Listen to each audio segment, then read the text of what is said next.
নমস্কার। রূপসী বাংলার মুখের তরফ থেকে আজ আমরা এসে উপস্থিত হয়েছি হুগলি জেলার কোন্নগরের যে শহর, সেই শহর সংলগ্ন একটি প্রাচীন জনপদ কোন্নগর নবগ্রাম অঞ্চল। যে নবগ্রাম অঞ্চলে দীর্ঘদিন ধরে একটি প্রতিষ্ঠান সত্যভারতী নন গভর্নমেন্টাল অর্গানাইজেশন এনজিও, যারা বিগত প্রায় ৮০-৯০ বছর ধরে সমাজে কিছু সামাজিক কাজকর্মের সাথে যুক্ত আছেন, তাদেরই একটি উইংস সত্যভারতী বৃদ্ধাবাস, যেটি প্রায় বিগত ২৫ বছর ধরে তারা পরিচালন করে আসছেন। খুবই ন্যূনতম একটি খরচের মাধ্যম দিয়ে তারা এই বৃদ্ধাবাসটি পরিচালনা করে আসছেন। সেই বৃদ্ধাবাসে আজ আমরা এসে উপস্থিত হয়েছি।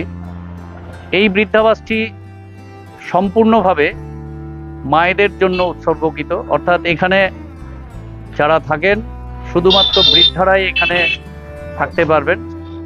স্বাভাবিকভাবেই এই বৃদ্ধাবাসের পরিচালনার যারা দায়িত্বে আছেন বা যারা এখানে কাজকর্ম করেন, সম্পূর্ণটাই প্রায় মায়েরাই এখানে দেখভাল করেন। এই বৃদ্ধাবাস সম্বন্ধে এই বৃদ্ধাবাসের যারা পরিচালন কমিটিতে আছেন তাদের সাথে আমরা কথা বলবো এই বৃদ্ধাবাসের যারা আবাসিক আছে তাদের সাথেও বলে আপনাদের সমস্তটা ঘুরিয়ে আমরা দেখাবো। আপনারা দেখুন এই নতুন আঙ্গিকে যে বৃদ্ধাবাস আজ আপনাদের সামনে আমরা তুলে ধরছি, সম্পূর্ণ একটি নতুন আঙ্গিকে পরিচালিত বৃদ্ধাবাস সত্যভারতী বৃদ্ধাবাস। আমরা ধীরে ধীরে এই সত্যভারতী যে এনজিও আছে তাদের দ্বারা পরিচালিত যে বৃদ্ধাবাস, সেই বৃদ্ধাবাস প্রাঙ্গণে আমরা প্রবেশ করছি। দেখুন, ঢুকতেই একদম গেটে ঢুকতেই বাঁদিকে আপনারা দেখতে পাবেন শ্রী শ্রী রামকৃষ্ণ মন্দির। এটাই ওনাদের উপাসনার জায়গা। আমরা মন্দিরে এদিকের গেটটা বন্ধ আছে, আমরা ওই দিক দিয়ে ঢুকে আপনাদের মন্দিরটাও দেখাবো। দেখুন, স্বয়ং ঠাকুর শ্রী রামকৃষ্ণদেব, পাশেই মা শারদা এবং ঠাকুরের সুযোগ্য শিষ্য আমাদের সকলের শ্রদ্ধেয় স্বামী বিবেকানন্দজি, এবং সবার উপরে আছেন ঠাকুরের আরাধ্যা দেবী মা ভবতারিণী। এই দেখুন, এখানেই প্রতিদিন দুবেলা পুজো হয় এবং প্রার্থনা হয়। এই বৃদ্ধাবাসের যারা আবাসিক আছেন তারা এখানে দুবেলা প্রেয়ার করেন। সুন্দর একটি নাটমন্দির টাইপের করা আছে, উপাসনা স্থল এটা আমাদের। এই আমরা এবারে ধীরে ধীরে এই বৃদ্ধাবাসে প্রবেশ করছি। দেখুন, খুব সুন্দর একটা পরিচ্ছন্ন পরিবেশ এবং খুব সুন্দরভাবে এগুলো পরিমার্জন করা হয়, দেখলেই বুঝতে পারা যাবে। আর আজকে সরস্বতী পুজোর পরের দিন এই যে বাচ্চারা এখানে আছে তাদের খাওয়া দাওয়া ছিল, একটু হই হুল্লোড় করছে। দেখুন, এখানে এই বৃদ্ধাবাসের এটা হচ্ছে সত্যভারতী যে সংস্থা, এই সংস্থার অধীনে বৃদ্ধাবাস একটি। তো মূলত এই বৃদ্ধাবাসের অনেকটাই কিন্তু আপনার অনুদান নির্ভর, বেশিরভাগটাই, এবং খুব যৎসামান্য একটা মূল্য নিয়ে এইখানে বৃদ্ধাবাসে বয়স্ক মায়েদের রাখা হয়। দেখুন, এই হচ্ছে বৃদ্ধাবাস চত্বর। এদিকে বিল্ডিং, অনেক বৃদ্ধারাই এখানে মূলত থাকেন। এখানে কিন্তু বৃদ্ধদের রাখা হয় না। দেখুন, এই বৃদ্ধাবাস চত্বর, প্রচুর গাছগাছালি, সবুজের সমারোহ, পাখিদের কিচিরমিচির, বাচ্চাদের কিচিরমিচির। দেখুন এই সমস্ত কিছু এই বৃদ্ধাবাসে যারা কর্মী আছেন তাদের পরিচর্যায় এগুলো লালিত পালিত হয়ে থাকে। এদিকেও প্রচুর গাছপালা আছে।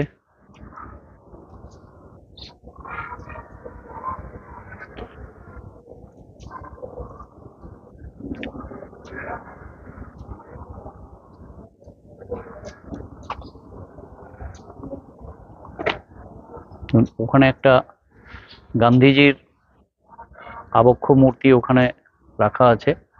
ওইটাই মূলত এই বৃদ্ধাবাসের আবাসিকদের মেডিটেশনের জায়গা। প্রতিদিন ওখানে মেডিটেশন করেন ওনারা। দেখুন সুন্দর, একদম আশ্রমিক পরিবেশ। মানে বৃদ্ধাশ্রম যদি বলতে হয় তাহলে এটা সত্যি সত্যি বৃদ্ধাশ্রম। আমি বৃদ্ধাবাস না বলে যদি বৃদ্ধাশ্রম বলি সেটা বোধহয় আরো শুনতে ভালো লাগবে। দেখুন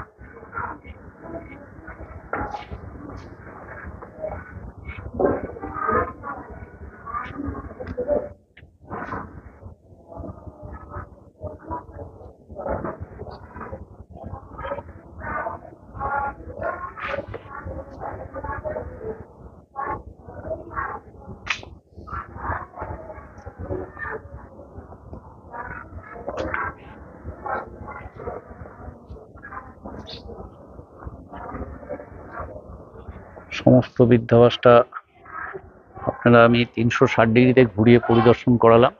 এ দেখুন এইটাকে ওনারা গোল ঘর বলেন।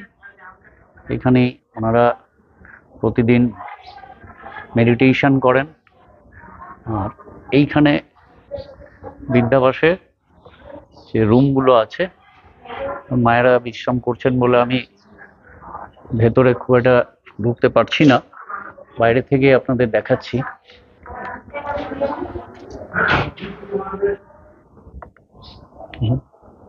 সুন্দর ব্যবস্থা করা আছে, এখানে মায়েরা আছেন। এই যে ঘরগুলো সব সিঙ্গেল বেডেড রুম আছে। টিভিও দেখছেন মায়েরা।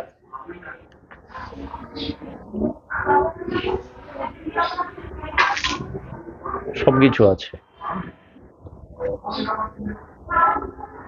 চলুন এদিকটাও ঘুরে ঘুরে দেখায় আপনাদের। ছোট্ট একটি বৃদ্ধাবাস, 40-50 জনের মতো অ্যাকোমোডেশনের ব্যবস্থা আছে, কিন্তু খুব পরিচ্ছন্নভাবে আছে। এবং এই বৃদ্ধাবাসটির একটি বিশেষত্ব হলো এখানে শুধু মায়েরাই থাকেন। প্রত্যেকটা রুমেই টিভি আছে। জাস্ট এভাবে দেখুন এই যে রুমগুলো।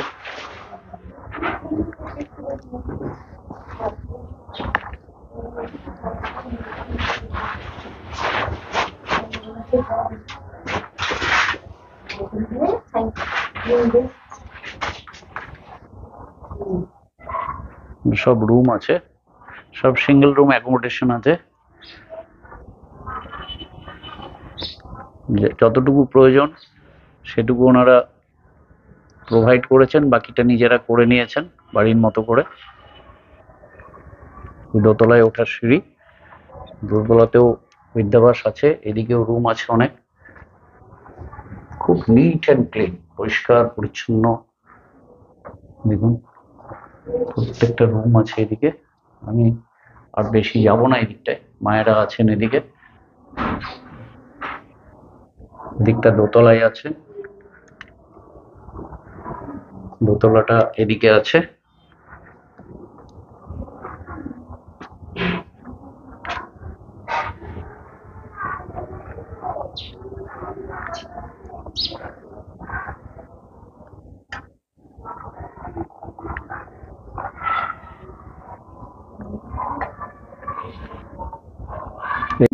আমার নাম বিভাবনী।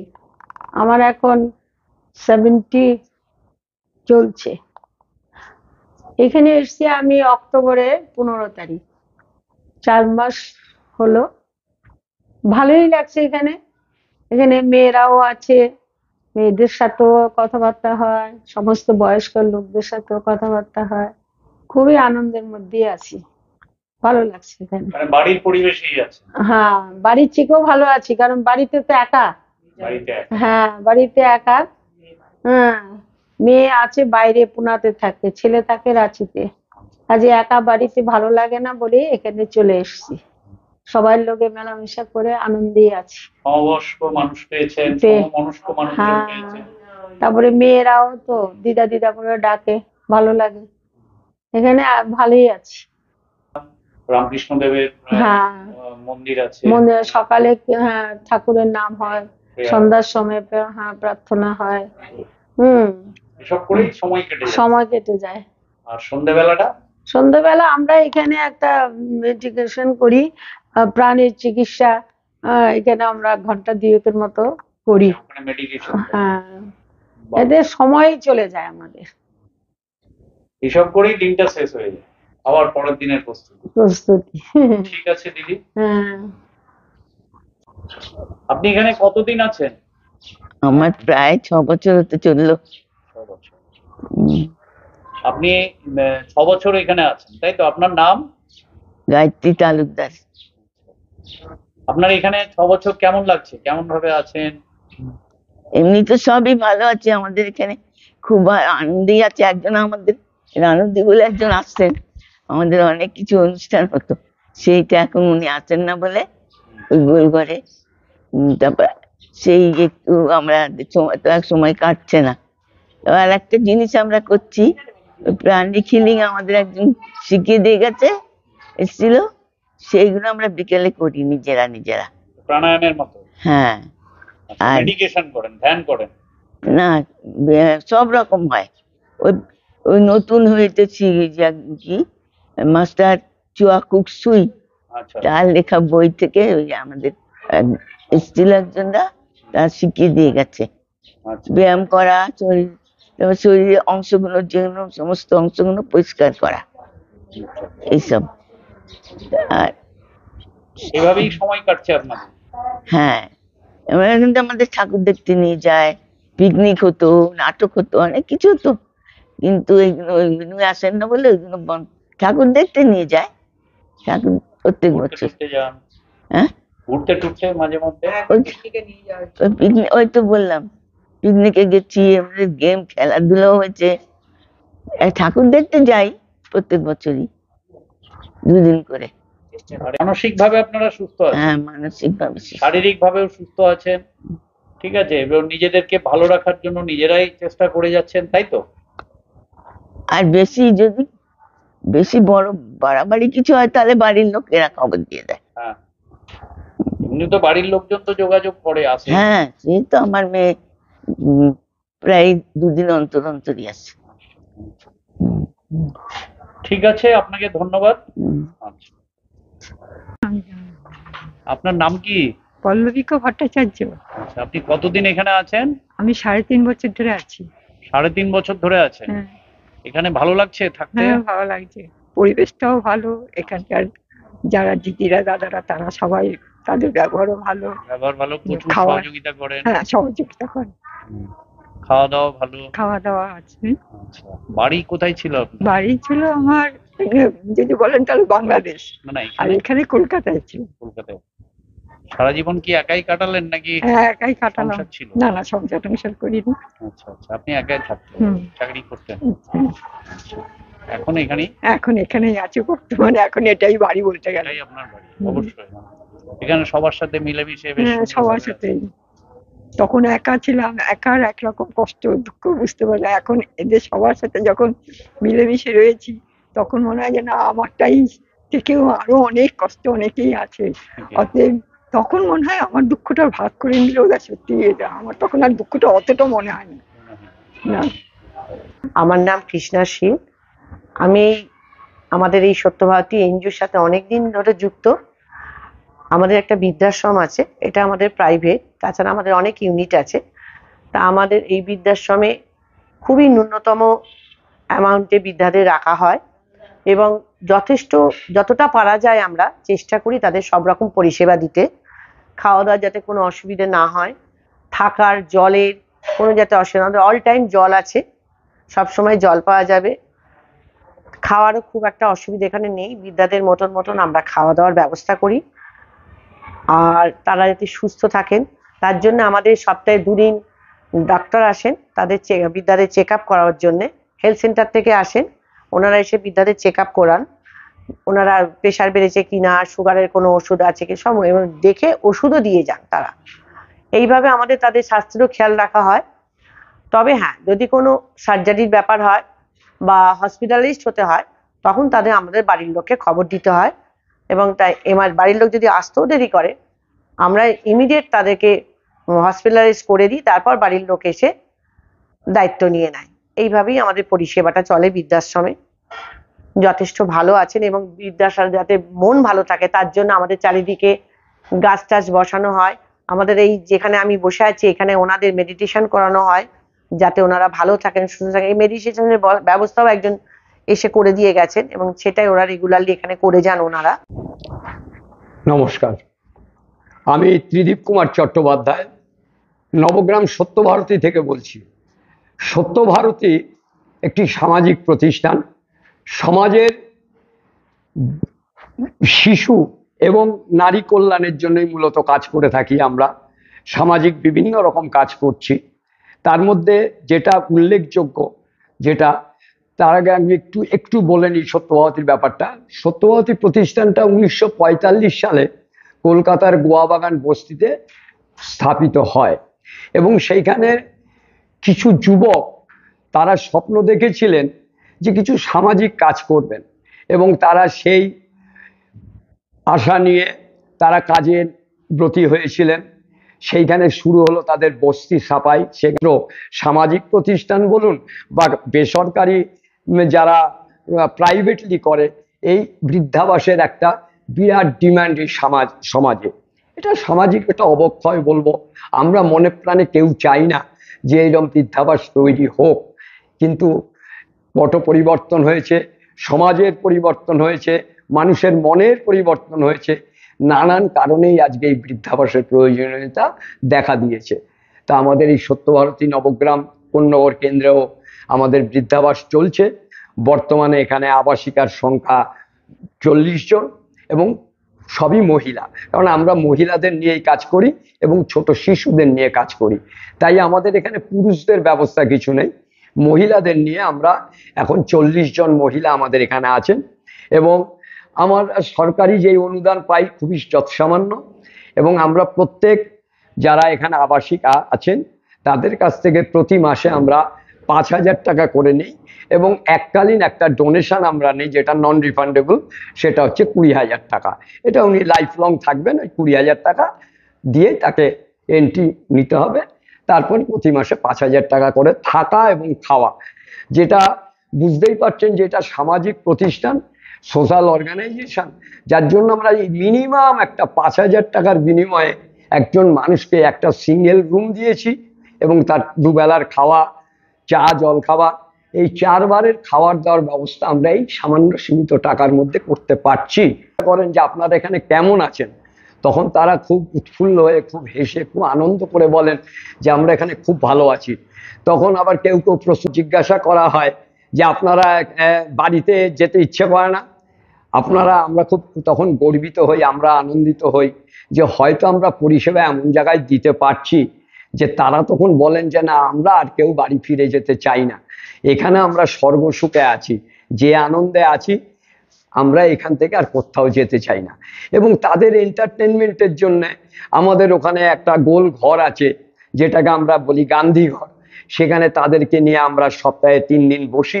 বাইরে থেকে 2-4 জন গেস্ট মানুষ আসেন, অতিথিরা আসেন, তারা বিভিন্ন সাবজেক্টের ওপর তাদের সঙ্গে আলোচনা করেন। এবং আমাদের যারা মায়েরা আছেন বৃদ্ধাবাসে, তারা সেখানে গান করেন, কেউ আবৃত্তি করেন, কেউ গল্প বলেন, কেউ আধ্যাত্মিক আলোচনা, এই বিভিন্নভাবে তাদের মোটিভেট করে তারা খুব আনন্দে আছেন এখন। এবং এইটাই আমাদের কাছে চরম প্রাপ্তি যে আমরা তাদেরকে এই জায়গায় আনতে পেরেছি। সেই জন্য আমরা চিকিৎসা পরিষেবাটা আপনার কিরকম দিয়ে থাকেন? হ্যাঁ, এখানে চিকিৎসা পরিষেবা খুব ভালো। আমাদের দুজন ডাক্তার আছেন এবং সপ্তাহে 3 দিন করে তারা আসেন। প্রত্যেক মায়েদের হেলথ চেক আপ হয়, তাদের প্রত্যেকের ইন্ডিভিজুয়াল প্রত্যেকের নামে নামে হেলথ কার্ড আছে। ডাক্তারবাবু আসেন প্রেশার চেক করা, তাদের ব্লাড প্রেশার দেখলেন, করলেন, এবং স্টেথো দিয়ে তাদের বডি চেক আপ করেন, নানান রকমভাবে তাদেরকে এসে করেন এবং ওষুধপত্র লিখে দেন। তার বেশ কিছু ওষুধ আমাদের অনেক ডোনাররা দেন, সেই ওষুধ আমরা তাদেরকে ফ্রি অফ কস্ট প্রোভাইড করি। এইবার যদি বড় রকমের কিছু একটা হয় তাহলে সেটা মেডিকেল ট্রিটমেন্টের খরচাটা তাদের নিজস্ব বেয়ার করতে হয়। তাদের যারা লোকাল গার্জিয়ান বা যিনি গার্জিয়ান আছেন তাকে আমরা খবর দিই, তখন তারা সেইভাবে ব্যবস্থা করেন। এবার হঠাৎ ধরুন রাত বেরাতে অসুস্থ হয়ে পড়লেন, এইবার তার বাড়ির লোককে খবর দেওয়ার যে সময়টা, আসা যাওয়ার সময়টা, তার আমরা সেইটাই রিস্ক নেই না। আমরা দেন আমরা যখনই জানি যে খুব সিরিয়াস অবস্থা, তখন হয় আমরা শ্রীরামপুর ওয়ালসে পাঠাই, নাহলে উত্তরপাড়া জেনারেল হসপিটালে ভর্তি করে দিই। এটা আমাদের বেসিক কাজ। তারপর আমরা গার্জিয়ানকে খবর দিলাম, তিনি আসলেন, তিনি যদি বলেন হ্যাঁ এখানে রেখেই তার চিকিৎসা হবে, বা তিনি যদি আরো বেটার ট্রিটমেন্টের জন্য কোনো নার্সিংহোমের অ্যাডভাইস দেন, তখন সেখানে নার্সিংহোমে নিয়ে যাও। আমরা ফিরে যাব আরো একবার, আরো একটা নতুন অভিজ্ঞতা, নতুন অনুভূতি নিয়ে। আজকে আমাদের অনুভূতিতে একটা নতুন সংযোজন, যে সমাজে এরকম অনেক মানুষজন আছেন যারা নিঃশব্দে সমাজের বিভিন্ন ভালো কাজের সাথে নিজেদেরকে জড়িয়ে রেখেছেন, যারা সমাজটাকে এখনো সচেতন রাখার জন্য, সমাজকে এখনো একটা পরিবৃত্তের মধ্যে, সামাজিক পরিবৃত্তে রাখার জন্য তারা অক্লান্তভাবে পরিশ্রম করছেন। সেরকমই অভিজ্ঞতা নিয়ে আমরা আজকে এখান থেকে যাব। এই সত্যভারতী যে বৃদ্ধাবাস, এই বৃদ্ধাবাসের যারা পরিচালনার দায়িত্বে আছেন, যারা এই সেবামূলক কাজটি করছেন, আমাদের রূপসী বাংলার মুখের তরফ থেকে আমরা তাদেরকে অসংখ্য ধন্যবাদ জানাবো। আর এই বৃদ্ধাবাসের যোগাযোগ করার জন্য আমি ডেসক্রিপশন বক্সে নাম্বার দিয়ে দেবো। যদি আপনাদের মনে হয় যে এই বৃদ্ধাবাসে আপনারা কেউ যোগাযোগ করতে চান, তাহলে সেই নাম্বারে ফোন করবেন। এছাড়াও এই যে এনজিওটি আছে, এই এনজিওটা সরকারি এবং বেসরকারি অনুদানের ওপরে চলে। সরকারি অনুদানের পরিমাণটি খুবই যৎসামান্য। বেসরকারি অনুদান করার জন্য কেউ যদি ইচ্ছা প্রকাশ করে থাকেন, তাহলেও এই ফোন নাম্বারে যোগাযোগ করতে পারেন। এই বৃদ্ধাবাসে আসার জন্য আপনারা হাওড়া বর্ধমান শাখার মেন লাইনে কন্যগর স্টেশনে নামবেন। হাওড়া থেকে আপ প্ল্যাটফর্মে নেমে নিচে আসবেন, সেখানে থেকে অটো বা টোটোতে আসবেন। এসে বলবেন যে বড় যে সত্যভারতী বিদ্যা মন্দির আছে বা সত্যভারতী বৃদ্ধাবাস আছে, বড় বিল্ডিং যেটা, সেটা বললেই আপনাদেরকে এই গেটের সামনে এসে পৌঁছে দেবে। সমস্ত কিছুই আপনাদের সামনে আমরা তুলে ধরলাম। যদি আমাদের আজকের প্রতিবেদন আপনাদের ভালো লেগে থাকে, তাহলে দয়া করে আমাদের লাইক করবেন, শেয়ার করবেন, কমেন্টস করবেন এবং সাবস্ক্রাইব করবেন। আপনাদের মূল্যবান মতামত, আপনাদের মূল্যবান সহযোগিতা ভবিষ্যতে আমাদের পথকে আরও সুদৃঢ় করবে, আরও সুগম করবে। আমরা ধীরে ধীরে সমাজের বিভিন্ন স্তরের যে সমস্ত কাজকর্ম মানুষ নিঃশব্দে করে যাচ্ছেন সমাজকে ঠিক রাখার জন্য, সমাজকে পরিশীলিত রাখার জন্য, সেগুলো আপনাদের সামনে তুলে ধরব। ধন্যবাদ। আবার দেখা হবে পরবর্তী গন্তব্যে।